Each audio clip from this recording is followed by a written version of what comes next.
right.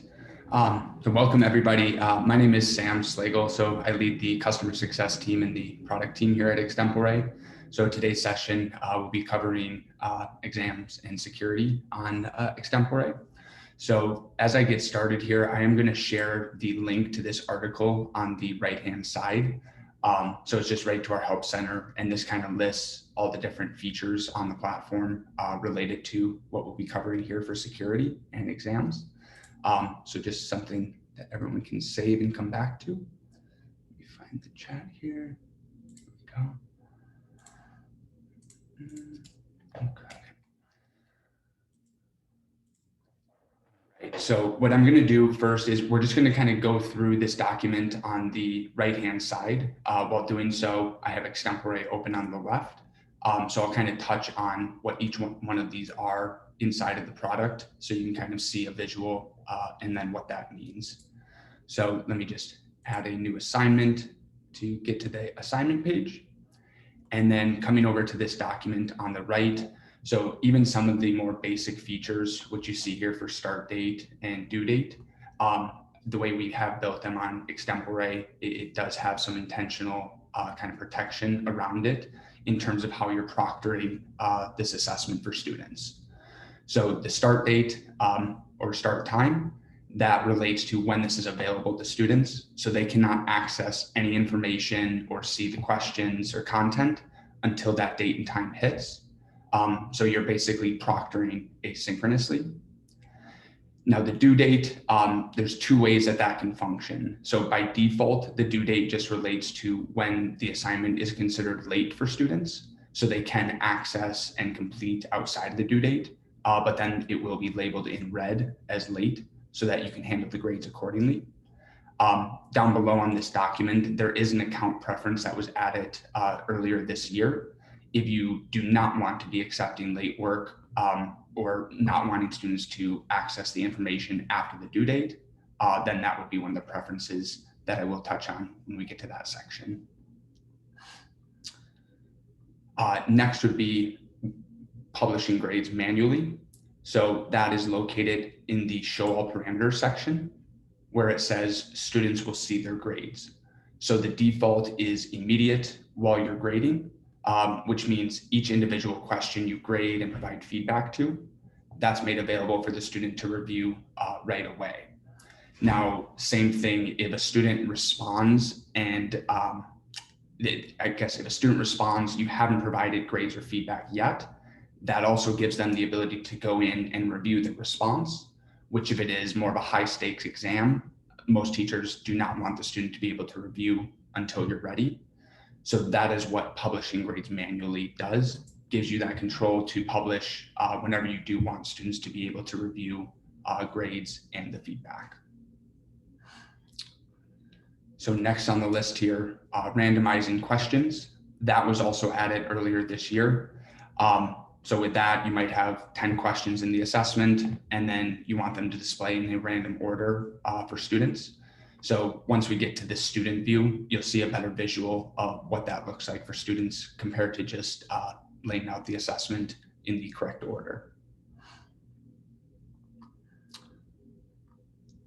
So next, single attempt questions. So these can be controlled at the question level. Right now I am at the assessment level, so all of the questions would inherit any rules that I've set here, but then you can override them per question if you would like as well.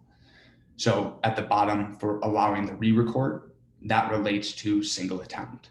So you do say yes to allow re-record, that's multiple unlimited attempts for students. If you want to lock things down, make sure it is a single attempt for that spontaneity, then you can say no.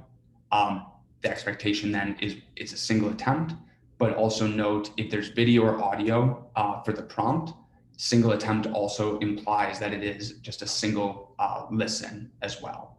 So the student cannot replay the video or the audio prompt at that point. That's another thing you will see at the student view once we get to that point. Michael, I saw you raise your hand. Let me get over there. Where's my participants list? Okay, let me unmute you real quick, Michael, for a quick question.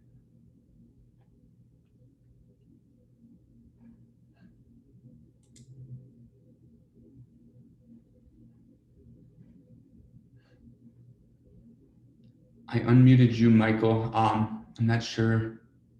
Still showing the little mute icon. Okay, I think I'm here now, Sam. Yes. Sorry, real quickly. The limit time to review a function on this part of the setup, that took a little getting used to for my students and for me as well. Maybe it'll be a little clearer. When I was using Extempore, I actually took some of my own assessments to get a better feel for how it works. When they see that prompt, this is what exactly are they review? What's the idea for review? What are they supposed to be reviewing there? So I think time to review, so prep time, I think is maybe something we should make a change for making that more clear. Because I know review means they've submitted something to people and they're reviewing something. So I guess if prep time makes that more clear, Okay. That's really what it is. So as soon as they open the question, and it varies based on if there's audio or video in the prompt, right, or if there is not. So if there's audio or video in the prompt, then the time to review or prepare, that begins as soon as they've listened. I see. I see. So if they were listening to, say, an audio prompt or even a video prompt provided by me, they would be able to look at it maybe for whatever minute I set, think about developing a response, and then give the response, as opposed to being compelled or forced to answer right after I'm done or as soon as the video starts. Exactly. So, and then the other side of things is if you just have text or just an image, so there's nothing to anchor that time limit on, then timer starts as soon as the student opens the question. Got it. Thanks very much. Yes, no problem. There, okay. And then that is actually kind of the next section here. So those time limitations, again, can be overridden per question. So that time to review, and maybe that is something I will suggest to the development team that we just relabel that prep time, because I have heard the feedback. It just obviously hasn't been a priority for us yet with some of the other development efforts underway. But that it does, it's how much time the student has to prepare themselves after they've seen the prompt, which might be text or image, or after they've listened to the prompt, that time to prepare afterwards. And again, I do have some samples prepared from the student perspective, so you will be able to see that. Going down the line here. So there are some different functionalities built into the different response types as well. So with written responses, something that we've done is disabled the ability for students to paste any text into those written responses. So anything that is collected does actually need to be typed by the student. For video responses, not as much functionality built in. It's just when you're collecting video opposed to audio for an exam, you know it is the right student. They're not reading from a script or doing anything to over prepare. So that is kind of best practice from what we've seen is video for high stakes speaking and then audio for more of the practice because of how that does tend to lower that speaking anxiety for students. And then last one for response types in terms of integrity and exam security. So we do randomize the options for students for each multiple choice question, which if you're providing them with a bunch of different text or images, not as valuable if they are actually going to cheat, not too difficult to tell another student what the same word was. But I'd say the difference with Extempore in terms of multiple choice and other systems I've seen is that those options for students could be a bunch of audio clips or a bunch of video clips. And then when those are randomly organized, it's very challenging for them to relay that over to another student. Now, to get beyond that, even if it is text or images, you can also randomize the questions because then the multiple choice options will also be randomized. So it's almost double randomizing, which again makes it more difficult for the students to cheat. And then the last step here for the account preferences in terms of security. So let me navigate there, go to the preferences.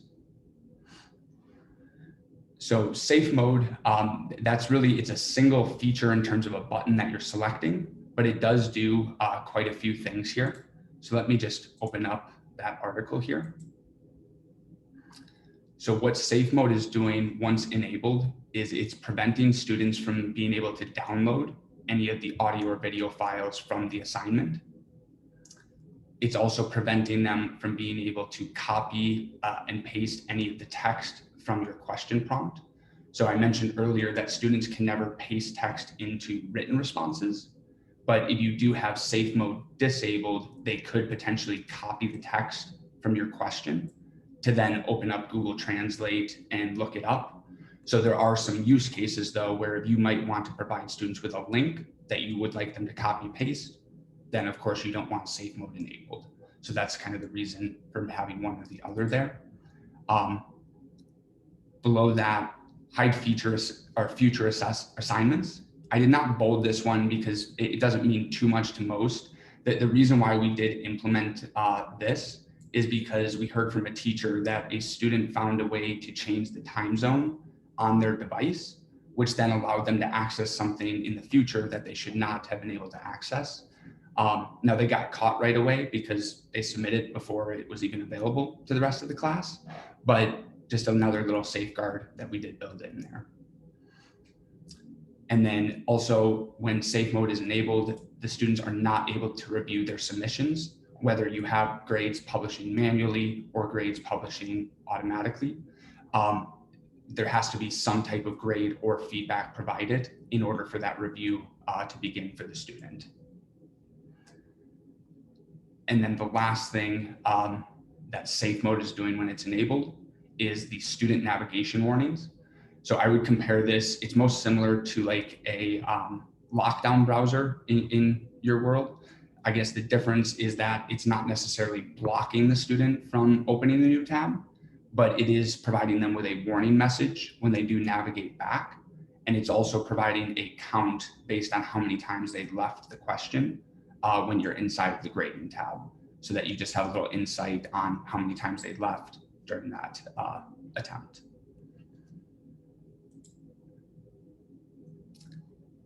So student navigation warnings, I do have that here, but that is part of safe mode. And then the last part of the account preferences is that accepting late work. So by default, this is checked off. So your account would accept late work. It will be labeled in red as late, and you can handle the grade accordingly from there.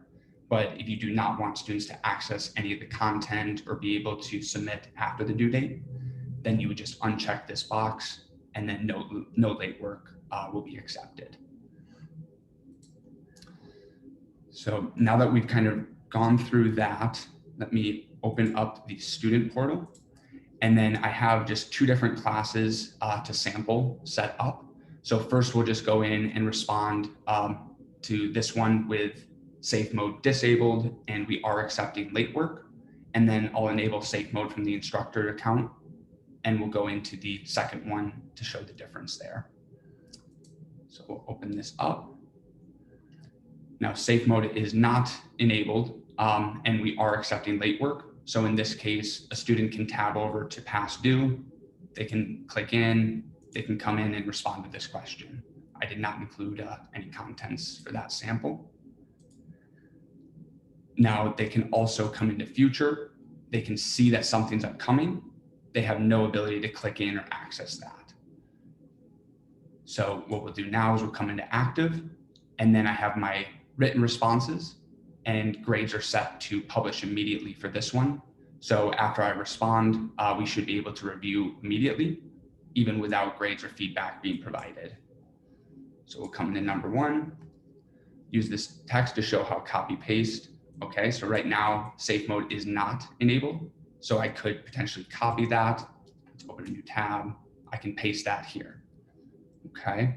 So again, safe mode's not enabled. So we do allow that because maybe you have a hyperlink here and you do want students to navigate away. Now at all times though, I cannot paste into this box. Students at no point have that ability, even if they right click. Okay. Next, students, because safe mode is not enabled, they do have the ability to download any of the contents here in terms of audio or video. So that is an option for them right now. So we'll just type a response here, submit. question 2. Now, just an example of a lockable question. So single attempt implies it is lockable because in that case, if a student opens the question, we do not allow them to leave this question without submitting a response, because if they do so, they're going to get locked out of that attempt. But we do give a notice here if they try to navigate away. So the reason being is if you've determined this to be single attempt and a student has seen the content, we're under the impression that the student is trying to cheat the system and maybe go look up an answer to try to navigate back and then submit a response. So we do give you that control as the teacher to unlock on the student's behalf, maybe after you've talked to them and you feel you do want to allow them back in. Okay, so just respond to that one. Next, actually, you know what? Let me just hop right to the completed tab just to show what that looks like for the student. They can see that this is submitted. Now, when they click in, they can review their submission. And of course, they can see the question as well. Have safe mode been enabled? Then it would tell them that they need to wait for grades and feedback to be provided before they can review any of this information here. We'll come back. Now, video responses set to publish manually. So because this is set to publish manually, let's see. So when we do respond, safe mode is really the determining factor. Students will still be able to review their submission, but they can't see any other information beyond that. So we'll click in. So this is a multiple attempt question. So students can close and come back to multiple attempt questions without being locked out. So I can just back out and I can reopen that question if I would like. Now students can also navigate to a new window without receiving any navigation. So we can tab away, come back, we're just fine there. And then for multiple attempt, they can also play this prompt back as many times as they would like, opposed to single attempt where it's just listen a single time as well. This is a sample audio prompt for the upcoming webinar to test the download. We can play that again. Otherwise, we'll just record. Test, test. Now this one being multiple attempt, student can re-record if they would like. Otherwise, they're just submitting that through to you. And then just note, even when it is multiple attempt, once a response or once the student responds and submits, it's not like they can continue to come back and record over and over again. At some point, you need to receive something in order to grade and provide the feedback. So question number 2, lockable attempt, again, with no timers included here. So now, again, students cannot replay the video. Oh, yeah, they cannot replay the video because it's single attempt. They cannot close and come back to this question because they would get locked out. So again, with that example here.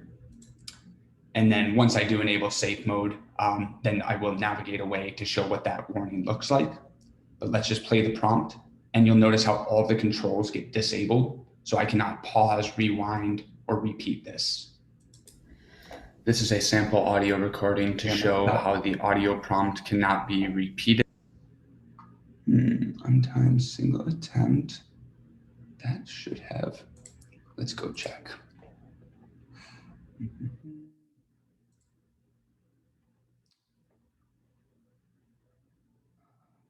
Response. Let me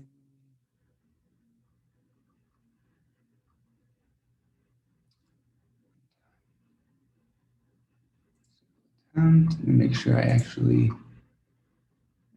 okay.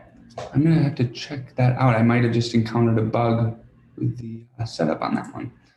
I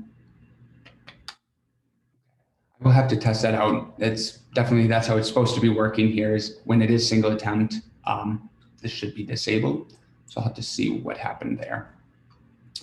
So now we only have that one option to submit the attempt here. Question 3. This will be a good sample to actually test the issue I just ran into. So if this does function and does not let me repeat this, what that tells me is that it's actually associated to the timers, but I'll have to fill in the team because that should be related to whether it's single attempt or not. This is a sample audio prompt when there is a timer included to show how the timer begins after this prompt has ended.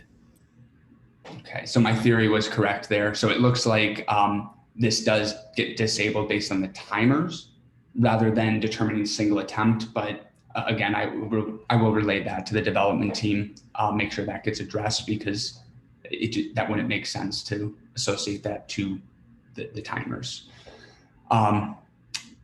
So with this one though, I'm going to let the timer run all the way up just to mimic what would happen. The student hits the time to review end. That's when the countdown will begin. And that response is going to start on the right-hand side automatically. Now, we do have a short 30-second response time. This is a hard stop for students. So I will just let this one count all the way down. As soon as it hits 0, it's automatically going to submit wherever this student was at that point. So I'll take these last 10 seconds for a sip of water.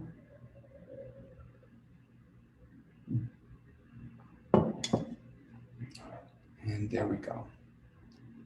So a student gets a congratulations because we've completed this entire assessment. So we will just come back to our activities. And now I just have one more sample here for the video responses when you have selected randomized. So really the only difference is that there's now a question mark displaying on each question rather than a number count. And then if we click in, we can see that by the fact that this is a lockable question, the way I had set them up, the first one was never lockable. So we do know that they have been randomized from here. So we'll open that up. Now, since we've already responded to this once, let's just back out where student gets a warning message. Now, when they say okay, they get locked out of that attempt. So that's where you as the teacher have that ability to unlock to allow them back in. Okay, so I'm going to now flip it back into my instructor account just to come to my preferences here. And then I'm going to enable safe mode. So as I enable that, let me just pull this back up on the right-hand side. So what that should now be doing is preventing the downloads for audio video, preventing the copy paste from any text inside of your prompt to prevent them pasting it for Google Translate. It will hide the future tabs. There will be no review of the submissions until grades feedback has been provided. And then we'll take a look at these student navigation warnings as well. I am going to disable accepting late work. So now students cannot see anything that is past due at the same time here. So we'll save that. Come back in as the student. Refresh. Okay. So before I go into this new class with the safe mode, it's a fresh one. Let's come back into the same exact class where we were just responding. So the difference now is that the student no longer has a past due tab. So they can't access it. They can't access anything that then would be past due. They also cannot see the future tab, again, for the reason of that student who found a way to change the time zone on their computer. So that is what that would look like. But then let's just jump right back to the other one. So now we'll start fresh with all the same assessments, but safe mode being enabled. So written response set to publish immediately. Now with safe mode enabled, student still does not have that ability to review the response until you've determined or until you provided that grade or feedback. So you can see the download. There is no longer that ability to download the audio. Let's try to copy the text. That is no longer, students will no longer be able to do that. And then this is not a single attempt question. So by me navigating away and back, that navigation warning that isn't here yet, it will be very clear to students when navigation warning is applied to the question, because they will see a banner at the top so that they are aware. So we'll respond to that one. Question number 2, single attempt question.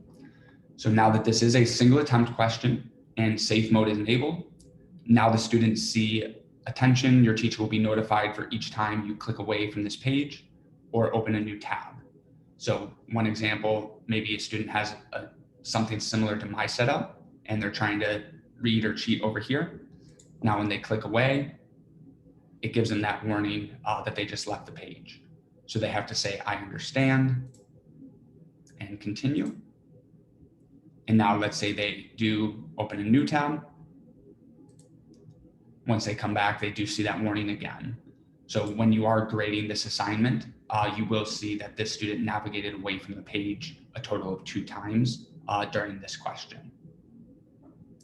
And to kind of expand to, like, with the scenario I gave, if they have the same setup with something on the side here, keep in mind that they would not have been able to know what was upcoming here for the question. So it's not like they could have pulled up what they were looking for in advance. So it would have been something where they needed to actually navigate away. I was just thinking with the example I gave there, had I not clicked, I could scroll, but that doesn't mean I have the right tab open at that point. So again, we'll just submit the test. Okay, so now that has moved over to our completed folder, but now that we have safe mode enabled, the student cannot see the question, their submission, or any feedback. All of that will appear as soon as the grade or feedback has been provided, as well as published. Go back. Okay. And then video response. I don't think I'll need to go through all of the remainder of these. I think we've basically touched on everything here. So preventing the download, preventing the copy paste, which you can see there, hiding the future tab, no submission review, and the navigation warning. So we have shown all those. So we'll just do one more quick submission here. Send that through.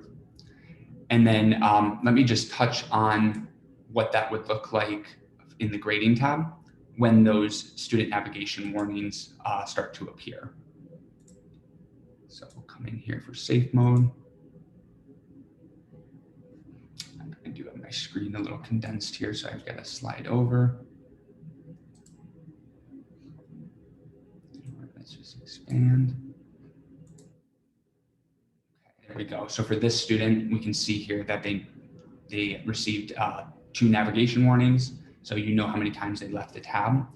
Something on the roadmap, just to add to that in the future, is how long the student actually navigated away, because a good example might be a student navigated away once for 20 minutes. They probably cheated a little bit more than a student who navigated away 6 different times for a total of 1 minute. So that's kind of another piece we do plan to add to the navigation warnings there. So that is everything that I had prepared to share here for the exams and security.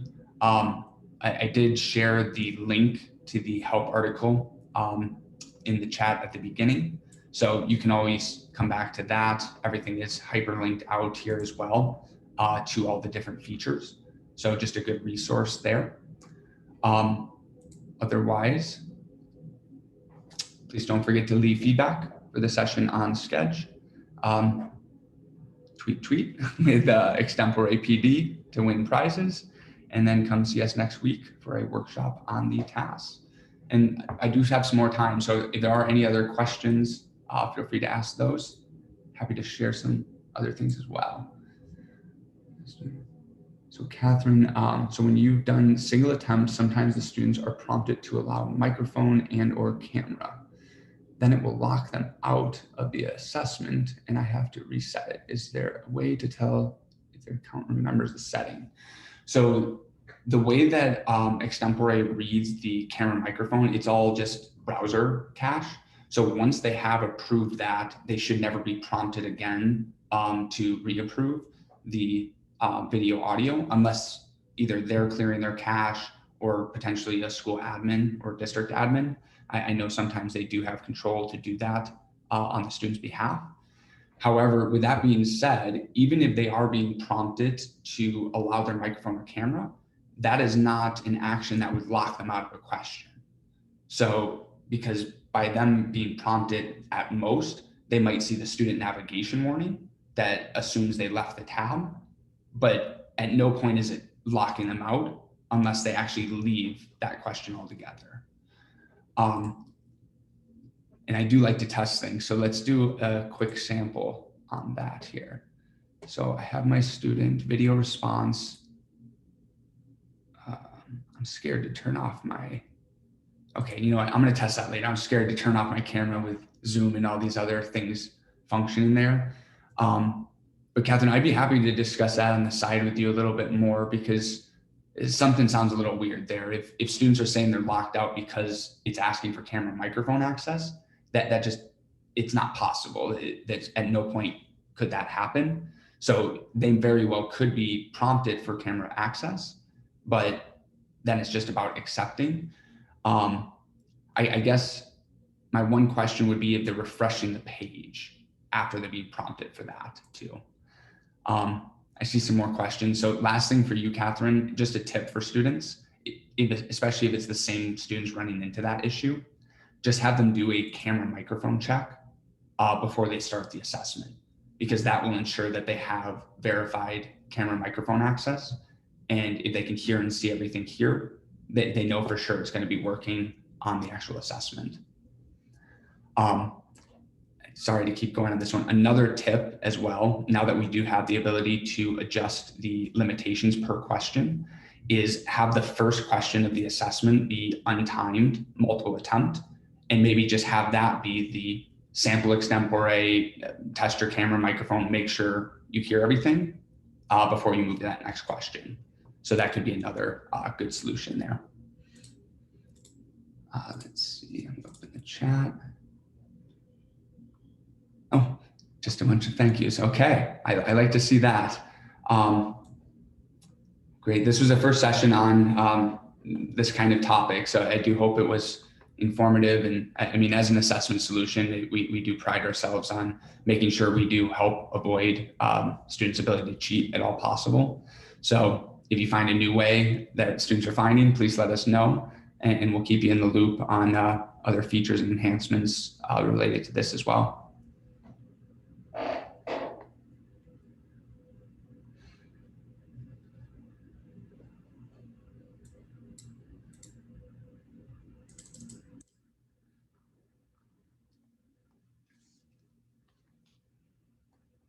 A few more minutes to see if there's any questions. I'm going to take the note right now about the single attempt and not being able to replay the prompt.